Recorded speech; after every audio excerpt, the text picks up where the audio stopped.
Hello friends, இந்த வீடியோவில் உப்பு உருண்டையும் அது கூட தொட்டு சாப்பிட ஒரு கார சட்னியும் எப்படி செய்யறதுன்னு பார்க்கலாம் வாங்க. உப்பு உருண்டை செய்ய இந்த கப்பால் 2.5 கப் அளவு இட்லி புழுங்கலரிசி எடுத்து வாஷ் பண்ணிவிட்டு 3 மணி நேரத்துக்கு முன்னாடி ஊற வச்சுருக்கேன். இட்லி புழுங்கலரிசி இல்லாதவங்க பொன்னி பச்சரிசியோ சாப்பாட்டு புழுங்கலரிசியோ ஏதோ ஒன்று எடுத்துக்கலாம். இட்லி மாவு அரைச்ச அந்த கிரைண்டர்லேயே நான் சேர்த்து அரைக்க போகிறேன். நீங்கள் வேணால் மிக்சியில் கூட சேர்த்து அரைச்சிக்கலாம். உங்களுக்கு உப்பு உருண்டை சாஃப்டாக வேணும்னா நல்லா மாவு ஸ்மூத்தாக அரைக்கணும். கொஞ்சம் குருணையாக இருக்கணும் அந்த உருண்டையில் அப்படின்னு நினச்சிங்கன்னா கொஞ்சம் கோர்ஸாக அரைச்சிக்கலாம். ரெண்டுமே நல்லாயிருக்கும். இப்போ இந்த உப்பு உருண்டைக்கு தேவையான அளவு உப்பும் சேர்த்து அரைச்சிக்கலாம். கொஞ்சம் கொஞ்சமாக தண்ணி சேர்த்து நல்லா தோசை மாவு பதத்துக்கு அரைச்சி எடுத்துக்கோங்க. நம்ம எந்த பாத்திரத்தில் இந்த உப்புருண்டைக்கு அடுப்பில் வச்சு கலர போகிறோமோ அந்த பாத்திரத்துலேயே நான் இந்த மாவை ட்ரான்ஸ்ஃபர் பண்ணி ஸ்டவ் பற்ற வச்சு கிளறிக்கலாம்.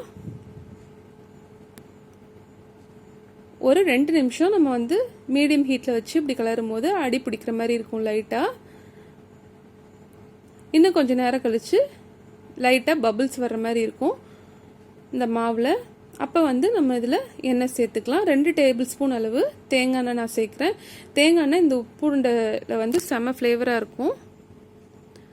நீங்கள் வேணால் நல்லெண்ணெய் கூட பயன்படுத்திக்கலாம், அதுவும் நல்ல ஃப்ளேவர் தரும் இந்த உப்பு உருண்டைக்கு. இன்னும் ஒரு 2 நிமிஷம் நம்ம கண்டினியூஸாக கலந்துகிட்டே இருக்கும்போது நமக்கு சப்பாத்தி மாவு பதத்தில் எல்லாம் ஒன்று திரண்டு வரும். பேனில் எதுவும் ஒட்டாமல் நீட்டாக வரும்.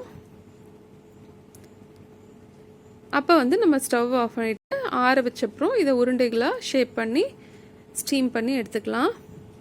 இந்த மாதிரி எல்லாம் ஒன்று திரண்டு வரும்போது ஆஃப் பண்ணிவிட்டு நம்ம இந்த கரண்டியில் இருக்க மாவெல்லாம் வலிச்சிட்டு சும்மா கொஞ்சம் மாவு எடுத்து இந்த மாதிரி கையில் உருட்டி பாருங்கள். நல்லா உருண்டை பிடிக்க வரும், கையில் ஒட்டவே ஒட்டாது. அப்போ நம்ம உருண்டைகள் செய்ய ஆரம்பிச்சிடலாம். வெது வெதுப்பாக இருக்கும்போது நம்ம உருண்டைகள் செய்ய ஆரம்பிச்சிடணும், இல்லாட்டி மாவு காஞ்சி போயிடும். நான் இதை உருண்டைகளாகவும் அப்புறம் பிடி கொழுக்கட்டை ஷேப்லேயும் அப்புறம் கொஞ்சம் சாசேஜ் ஷேப்லேயும் செய்கிறேன். குழந்தைங்களுக்கு வேறு என்ன ஷேப் பிடிக்குமோ அந்த மாதிரிலாம் நீங்கள் செஞ்சு கொடுங்க. இந்த மாதிரி குக்கி கொட்டரை வச்சு நான் ஹார்ட் ஷேப்பும் பண்ணுறேன். நல்லா நீட்டாக வரும். இந்த மீன் டைம் நான் ஸ்டவ் பற்ற வச்சு அதில் இட்லி பானையை வச்சு தண்ணி ஊற்றி சூடுபடுத்திட்டேன். இப்போ இந்த உப்பு உருண்டையை 10 நிமிஷம் ஸ்டீம் பண்ணி எடுத்தப்புறம் நமக்கு சூப்பராக ரெடி ஆயிடுச்சு. இந்த உப்பு உருண்டையை சின்ன பசங்க அப்படியே சாப்பிடலாம். பெரியவங்களுக்கு ஏதாவது காரசாரமாக சட்னி இருந்தால் சூப்பராக இருக்கும்.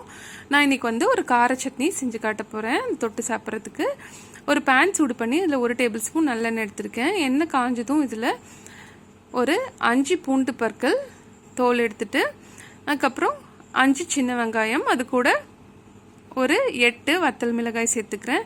2 சின்ன பீஸ் புளியும் சேர்த்துட்டு தேவையான அளவு உப்பும் சேர்த்துட்டு இதை வதக்கிக்கலாம்.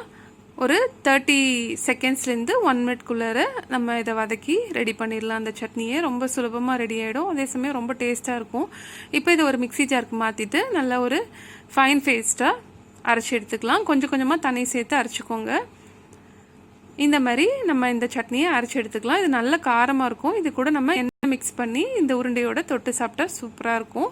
இந்த சட்னியை நம்ம இட்லி தோசைக்கு கூட தொட்டு சாப்பிடலாம், சூப்பராக இருக்கும்.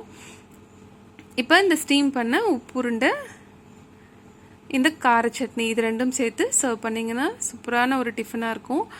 இந்த ரெசிபியை நீங்களும் உங்கள் வீட்டில் செஞ்சு பாருங்கள். செஞ்சு பார்த்துட்டு உங்கள் கருத்துக்களை எனக்கு சொல்லுங்கள். வீடியோ பிடிச்சிருந்தா மறக்காமல் மாலஸ் தமிழ் கிச்சன் சேனலுக்கு சப்ஸ்கிரைப் பண்ணுங்கள். தேங்க்யூ ஃபார் வாட்சிங்.